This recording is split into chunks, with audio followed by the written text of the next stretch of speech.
Mesdames et messieurs, bonjour et ravi de vous retrouver dans cette nouvelle édition, dans votre émission presque quotidienne, Midi au Caire. Comme vous savez, pendant cette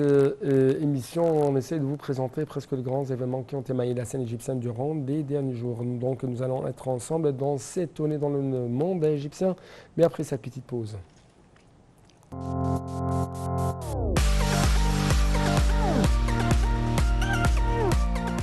Commençons donc cette nouvelle tournée dans le monde égyptien par cette nouvelle présidentielle. En fait, on trouve que le président Abdel Fattah al-Sisi a exprimé l'aspiration de l'Égypte à renforcer la coopération existante avec la société britannique British Petroleum BP, notamment dans le domaine de la production d'hydrogène vert, dans le but de maximiser les bénéfices du pays de ses ressources pour le bien des générations actuelles et futures. Ces propos ont été en fait tenus lors de la réunion du président Abdel Fattah al-Sisi en marge de la conférence Égypte 2024 avec le PDG de British Petroleum, M. Murray O'Connor. Ils sont en présence de Dr Moustapha Madbouli, le Premier ministre de l'Égypte, de M. Tariq El-Molla, le ministre du pétrole et des ressources minérales, et Nader El-Zaki, président régional de la Société britannique pour le Moyen-Orient et l'Afrique du Nord. D'autre part, on va vous donner plus d'explications dans ce commentaire. Le président Abdel Fattah el-Sisi a exprimé l'aspiration de l'Égypte à renforcer la coopération existante avec la société britannique British Petroleum, notamment dans le domaine de la production d'hydrogène vert, dans le but de maximiser les bénéfices du pays de ses ressources pour le bien des générateurs actuels et futurs. Ces propos ont été tenus lors de la réunion du président el-Sisi en marge de la conférence Égypte 2024 avec le PDG de British Petroleum, Murray Al-Shiklos, en présence de Moustapha Madbouli, Premier ministre, de Tariq El-Molla, ministre du pétrole et des ressources minérales, et Nader Zaki, président régional de la Société britannique pour le Moyen-Orient et l'Afrique du Nord, a déclaré le porte-parole officiel de la présidence, Ahmed Fahmi. Il a ajouté que le président el-Sisi s'est félicité des activités distinguées de l'entreprise et du volume croissant de ses investissements en Égypte, ainsi que ses projets exploratoires dans les secteurs du gaz et du pétrole qui répondent aux efforts visant à transformer l'Égypte en un centre régional de production et de commerce d'énergie, soulignant l'importance qu'attache l'État à faciliter le travail des entreprises mondiales et du secteur privé dans ce domaine. Pour sa part, le PDG de l'entreprise British Petroleum s'est félicité de sa rencontre avec le président el-Sisi, qui reflète, selon lui, la profondeur du partenariat stratégique entre l'Égypte et l'entreprise au fil des décennies, saluant l'approche égyptienne équilibrée du développement du secteur énergétique et de la transition vers une énergie propre, afin d'exploiter le grand potentiel égyptien dans ce domaine. Monsieur Anchiklos a indiqué que la société souhaitait poursuivre ses investissements dans le domaine de l'exploration gazière et pétrolière en Égypte, car elle place l'Égypte comme une priorité dans le domaine de l'exploration, afin de profiter des facilités des installations terrestres et maritimes établies pour accélérer les plans de développement et de production, afin de répondre à la demande croissante du marché local et soutenir les efforts de l'État pour exporter les surplus d'énergie.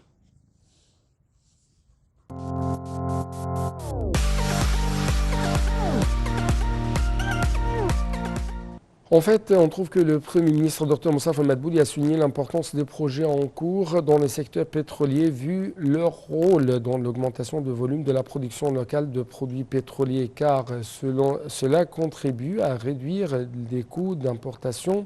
de l'étranger et la fourniture de devises étrangères. Déclaration faite par le Premier ministre dans une réunion où il a fait le suivi de projets d'agrandissement de la raffinerie Midor à Alexandrie. Tout de suite un commentaire. Le Premier ministre Moustapha Madbouli a souligné l'importance des projets en cours dans le secteur pétrolier, vu leur rôle dans l'augmentation du volume de la production locale de produits pétroliers, car cela contribue à réduire des coûts d'importation de l'étranger et la fourniture de devises. Déclaration faite par le Premier ministre dans une réunion où il a fait le suivi du projet d'agrandissement de la raffinerie Midor à Alexandrie, tout en examinant les efforts visant à fournir divers produits pétroliers. La réunion a regroupé le gouverneur de la Banque centrale, Hassan Abdallah, les ministres du pétrole et des finances, Tariq El-Molla et Mohamed Maït, ainsi que des responsables concernés. L'agrandissement de la raffinerie Midor est un projet important qui entrera bientôt en service.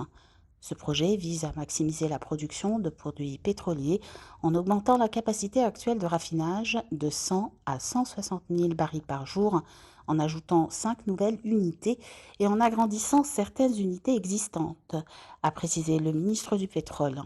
Le but est de contribuer à couvrir les besoins du marché local en produits pétroliers de haute qualité.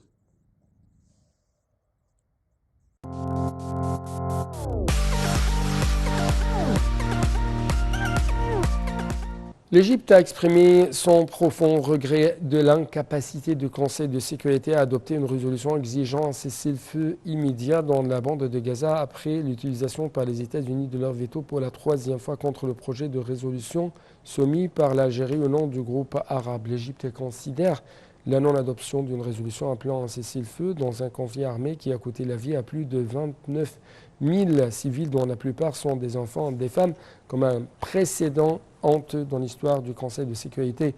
Cette question implique une responsabilité morale et humanitaire sur la hausse continue du nombre de victimes civiles palestiniennes, sur leur souffrance quotidienne, continue sous le joug de bombardements israéliens. L'Égypte a fermement dénoncé ce que représente la scène internationale en termes de double standard dans la gestion des guerres et des conflits armés dans les différentes régions du monde, ce qui en est venu à remettre en question la crédibilité des règles et des mécanismes de fonctionnement de l'ordre international actuel, surtout le Conseil de sécurité, chargé de la responsabilité de prévenir et de régler les conflits et de mettre fin aux guerres.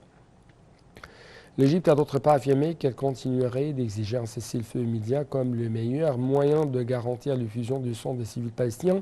et qu'elle continuerait également d'éprouver tous les efforts nécessaires pour assurer la mise en œuvre durable de l'aide humanitaire à la bande de Gaza et de rejeter toute mesure qui entraînerait le déplacement des Palestiniens hors de leur terre, y compris le rejet de toute opération militaire israélienne dans la ville palestinienne de Rafah.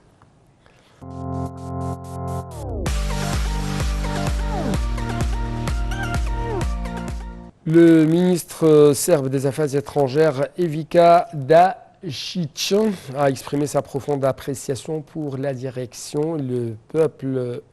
égyptien, pour le leadership en même temps, ou plutôt le peuple égyptien, louant la coopération actuelle entre l'Égypte et la Serbie dans les différents domaines. Ces déclarations ont été faites lors d'une réunion entre l'ambassadeur égyptien en Serbie, Bassel Salah, et le ministre Dačić. Pour examiner la promotion de la coopération bilatérale, Dačić a également salué les liens entre les deux pays, affirmant que son pays était impatient de continuer à promouvoir les liens avec l'Égypte. Dans une déclaration du ministère des Affaires étrangères sur sa page Facebook mardi, l'ambassadeur Salah a mis l'accent sur l'engagement de l'Égypte et de la Serbie à promouvoir les liens bilatéraux dans les différents domaines d'intérêt mutuel. M. Salah a déclaré que l'Égypte a attaché une grande importance à la promotion des liens avec la Serbie pour servir les intérêts des peuples des deux pays.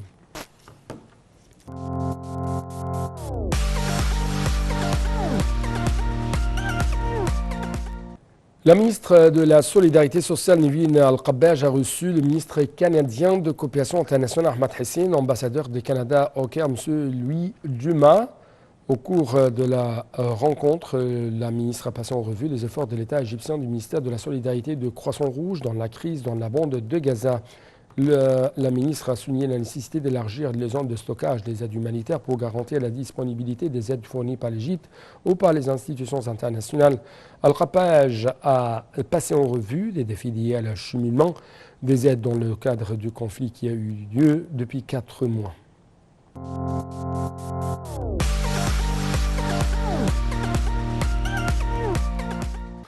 Parlons donc un peu plus de l'économie. Cette fois-ci, on trouve que la ministre de l'État à l'immigration et aux affaires des Égyptiens à l'étranger, Mme Soha Gendi, a souligné l'attachement à la coopération avec les grandes institutions du secteur privé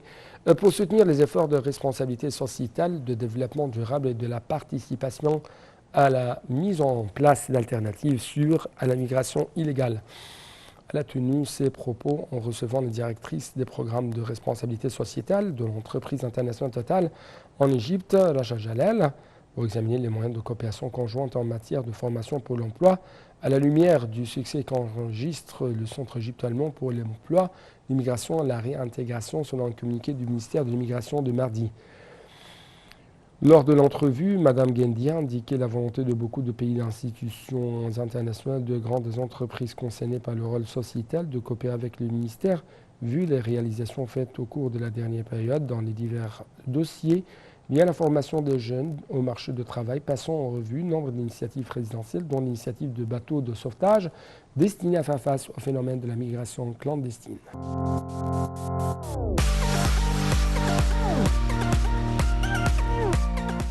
Le ministre de la Télécommunication, de la Technologie et des Données, Amr Talat, a évoqué l'extension de la mise en œuvre des projets de développement de l'infrastructure numérique dans toute la République. Le projet comprend un projet visant à remplacer les câbles en cuivre par des câbles à fibre optique et à connecter la fibre maison, ainsi qu'un autre projet visant à connecter les bâtiments gouvernementaux au réseau de fibre optique. Aussi, un autre projet est en phase d'exécution pour répondre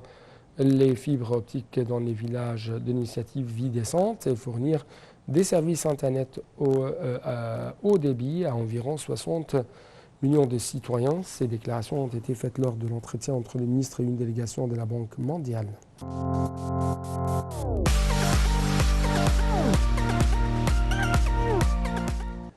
L'Égypte et la Tanzanie explorent de nouvelles voies pour établir un partenariat plus solide dans le secteur de transport afin de promouvoir les échanges commerciaux entre les deux pays africains. En fait, des délégués de haut niveau de deux gouvernements, y compris des ministres des Transports, des investisseurs égyptiens, se sont réunis à Dar es Salaam pour examiner la coopération mutuelle et des opportunités disponibles. Lors de la réunion intitulée « Réunion stratégique pour la promotion de la coopération bilatérale entre la Tanzanie et l'Égypte dans les secteurs de transport », le ministre tanzanien des Transports, Makame Mhambra a demandé aux investisseurs égyptiens d'investir dans le port de Dar es Salaam, surtout dans la construction de postes d'amarrage 13 à 15. Le ministre a également mis l'accent sur d'autres opportunités d'investissement comme le développement du port de Bagamoyo, le développement d'un jet de pétrole dans le port de Tanga, le développement d'un terminal pour cargaison sèche à Metwara et le développement de ports secs à Dodoma et Kigoma Mwanza, Dar es Salaam et dans la région côtière. Le professeur Mhambarawa a souligné que le partenariat entre la Tanzanie et l'Égypte en matière de développement des infrastructures permettrait de relever les principaux défis dans le domaine d'infrastructures, d'ouvrir de nouvelles perspectives de développement économique.